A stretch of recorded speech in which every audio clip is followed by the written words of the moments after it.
I have so much I really, really want to do, but I have memories that are standing in my way.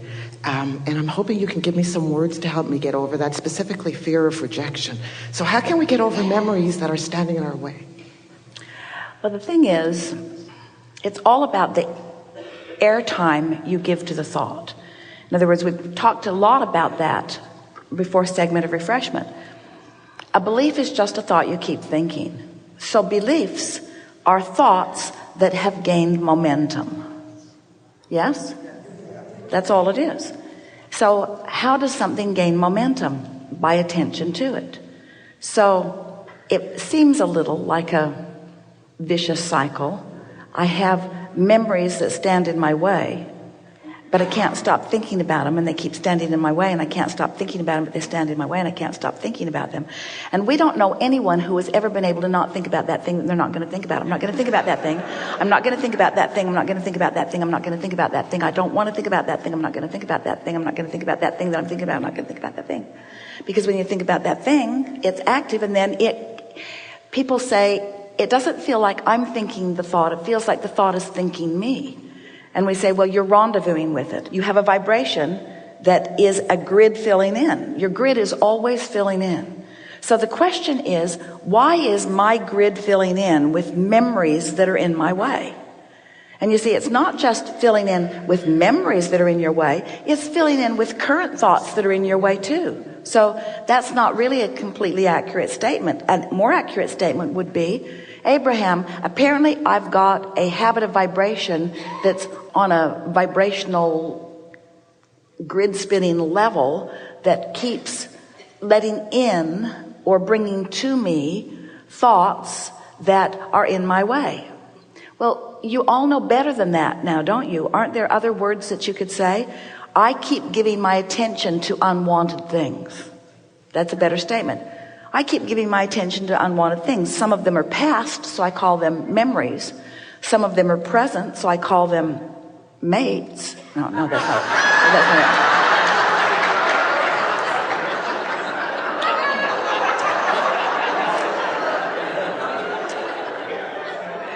it. Not so much future, but past and present things that are annoying you. So we're going to put the question back to all of you, to you specifically. How can I not think about that thing I'm thinking about? Think about something else. And in the moment of thinking about it, is that the time to stop thinking about it? Depends on how much momentum, doesn't it? So sometimes I'm just going to have to accept that there's enough momentum going that I'm going to keep thinking about it. That's why it feels like my thoughts are thinking me. But I could do a better job of choosing differently by getting out ahead of it. That's what we call pre-paving. Pre-paving is finding some neutral zone, some neutral place where you're feeling better, and then deliberately getting momentum going. If you deliberately get momentum going, then other momentum on another vibrational frequency won't get going. And if you practice that different vibrational frequency often enough, then you'll get that momentum going until those memories will fade. Do you ever have memories that you just can't remember? Oh man, I used to tell that story all the time. All those people, their names were on the tip of my tongue all the time. I told that story. What about those jokes? I used to know a joke. I used to know a joke about that. Oh yeah, it was vibrationally a really bad joke. It no longer matches who I now am. So we don't want to say, how can you make new memories? We want to say, how can you make new activation?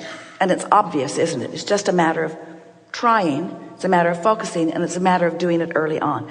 Now, you're in a really good place here. You've been sitting here, you've been listening, your vibrations come up. So it would be very easy for you to talk about anything other than that. We have a question for all of you. Ooh, and it's such a good one. This is the best question of the day. Why would I, speaking from your, take this opportunity when I'm speaking with infinite intelligence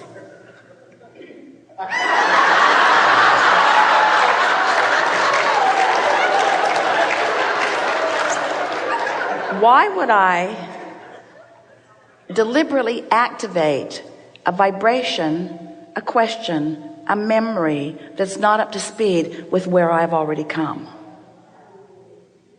Well, the answer to that question, really good question, is because I, like most of my fellow humans, have believed for a long time that I have to get to the bottom of problems and ferret them out. I got to clean them out.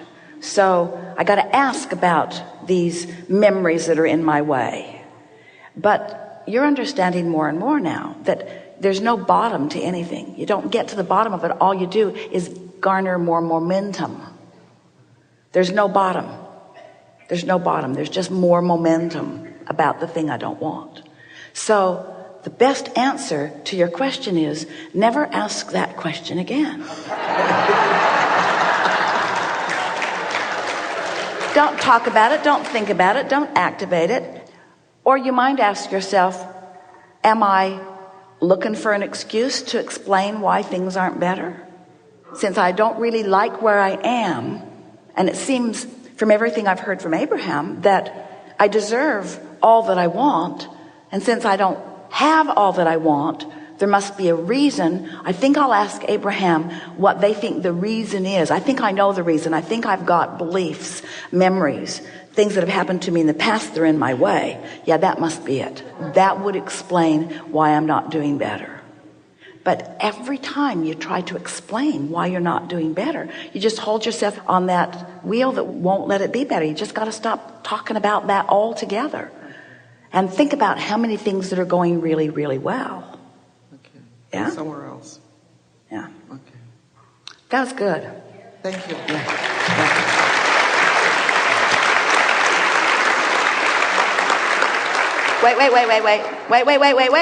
Wait.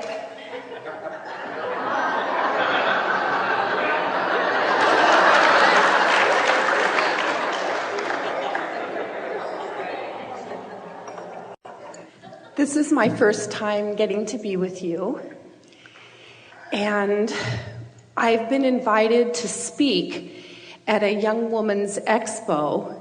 Their ages 11 through 18, and I have a lot of experience around depression, bipolar, suicidal thinking. I want to make it should be a party.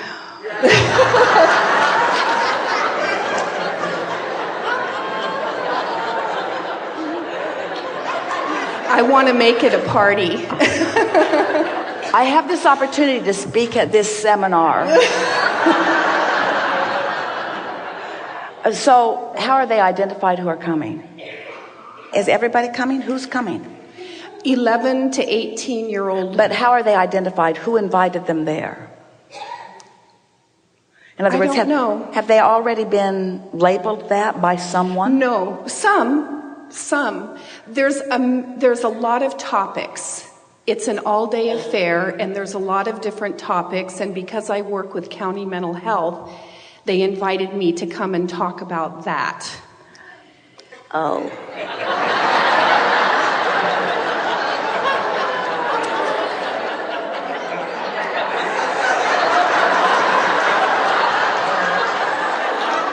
How can I make this a really uplifting...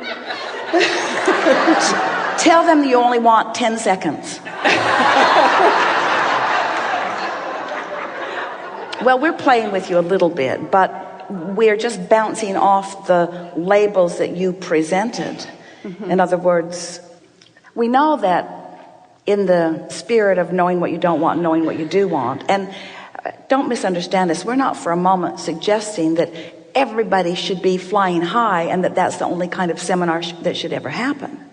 But we also think that you can't uplift anyone unless you are in that place. And the problem with labels is that there is judgment, and we don't mean inappropriate judgment, but there's evaluation and opinion about the place that they are, which clutters your vibration, makes it not possible for you to connect to the stream, so you can't possibly in real time give anyone what they really want. So you have to find some way of staying aloof from your own topic.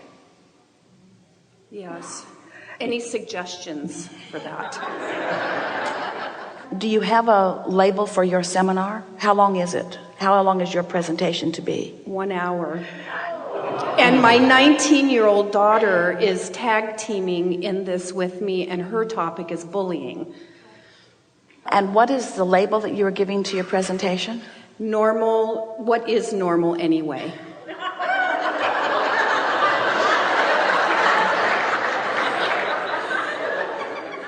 Well, what do you think is normal?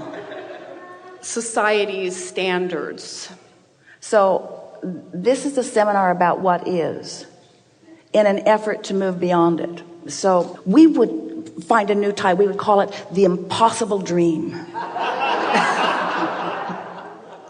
I've come to talk to you about dysfunction, and in doing so, I will certainly perpetuate it. Be a great opener. The Impossible Dream. I've been assigned to talk to you about what is, but I know with everything that I am, with every experience that I've had, with every encounter that I've had with every other individual, that as I talk to you about what is, all we do together is ensure that what is won't change much. So we have the option, say to them, of talking about what is or talking about what we prefer. And there's a lot of what is in your experience that's really, really good. I'd like to help you to focus upon the aspects of your life that are working, because I know with everything that I am, that if you will focus upon the aspects of your life that you like best, that you will achieve we'll find words that they will be able to hear. You will achieve a state of mind that will make it possible for you to live more of that. I know these things for sure. I think when I was assigned this responsibility of talking to you, they thought that somehow I would be able to wrestle you to the ground and help you see the things that you are doing wrong in order to improve your life experience, because this is a very well-meaning organization. All of us here want more than life itself for you to live the joyous life that you were born to live. But I think all of that is wrong-headed. I think that's what's gone wrong with most child rearing and most of society, as a matter of fact. I think that what's gone wrong with society is we are looking at problems thinking that we can solve them, and there is no possibility of ever solving a problem by looking at it. We must become solution oriented. And solution orientation means looking at what is solved so chronically, so succinctly, in such detail, with such vivid attention, that it dominates the way we feel about us until that takes over the life experience that we are living. And I'm thrilled to talk to you at these tender young ages, because you know more than any adult you know exactly what I'm talking about. You've been curtailed, you've been cataloged, you've been pigeonholed, you've been contained, you've been controlled, and you've been convinced that you are not perfect as you are. And I will not stand in that arena, because I see you as perfect as you are. Beautiful.